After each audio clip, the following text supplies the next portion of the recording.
মূলো চলে যাওয়ার আগে মূলো দিয়ে এই সম্পূর্ণ নতুন রেসিপিটি বানিয়ে নিতে পারেন।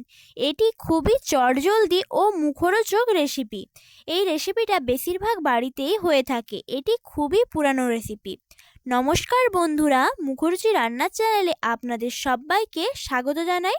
এই মূলোর টকের রেসিপিটা তৈরি করার জন্য একটা চালতা আর একটা মূলো নিয়ে নিয়েছি।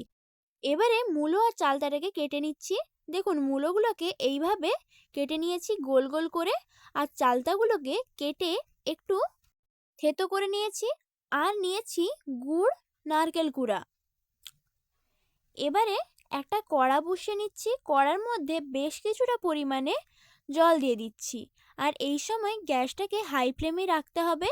জলটা একটু গরম হয়ে গেলে এর মধ্যে মূলোগুলো দিয়ে দেব। তারপরে চালতাটাকেও দিয়ে দিচ্ছি। মূলো আর চালতাটাকে ভালো করে জলের সঙ্গে নাড়িয়ে চাড়িয়ে মিশিয়ে নেব। এইভাবে জলের মধ্যে চালতা আর মূলোটাকে মিশিয়ে নেওয়ার পর এর মধ্যে হাফ চামচ হলুদ গুঁড়ো দিয়ে দিচ্ছি। হলুদ গুঁড়োটাকেও ভালো করে মিশিয়ে নেব মূলোর সঙ্গে। এই দেখুন, ভালো করে হলুদটা মূলো আর চালতার সঙ্গে মিশিয়ে নিয়েছি। এবারে বেশ কিছুটা পরিমাণে নুন দিয়ে দিচ্ছি। নুনটাকেও ভালো করে মূলো চালতার সঙ্গে মিশিয়ে নেব।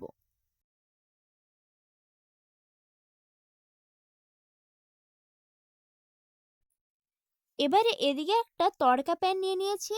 তড়কা প্যানের মধ্যে বেশ কিছুটা পরিমাণে সরষের তেল দিয়ে দিচ্ছি। আর গ্যাসটাকে এই সময় মিডিয়াম ফ্লেমে রেখেছি। সরষের তেলটা ভালোভাবে গরম হয়ে গেলে এর মধ্যে হাফ চামচ কালো সরষে দিয়ে দিলাম। তারপরে যে নারকেলটা কুড়িয়ে রেখেছিলাম সেটাকেও দিয়ে ভালো করে নাড়িয়ে চাড়িয়ে ভেজে নেব। দেখুন, এইভাবে যখন একটু কালারটা চেঞ্জ হয়ে যাবে তখন নামিয়ে নিচ্ছি। এদিকে মূলোটাও ভালোভাবে ফুটে গিয়েছে। এর মধ্যে গুড়টা দিয়ে দিচ্ছি। আমি এখানে পাটালি গুড়টা দিয়েছি। আপনারা চাইলে খেজুর গুঁড়ো দিতে পারেন। দেখুন, গুড়টাকে ভালো করে মিশিয়ে নেওয়ার পর যে নারকেলটা ভেজে রেখেছিলাম সেই নারকেলটাকে এর মধ্যে দিয়ে দিচ্ছি। এইভাবে একবার মূলোর টকটা রান্না করে দেখবেন, খেতে অসাধারণ লাগে।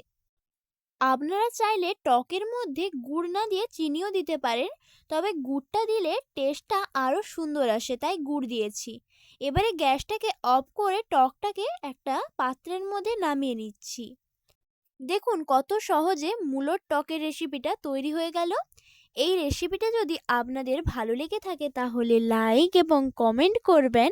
আর এরকম আরও নতুন নতুন রেসিপি পাওয়ার জন্য চ্যানেলটিকে সাবস্ক্রাইব করার অনুরোধ রইল। ধন্যবাদ পুরো রেসিপিটা শেষ পর্যন্ত দেখার জন্য।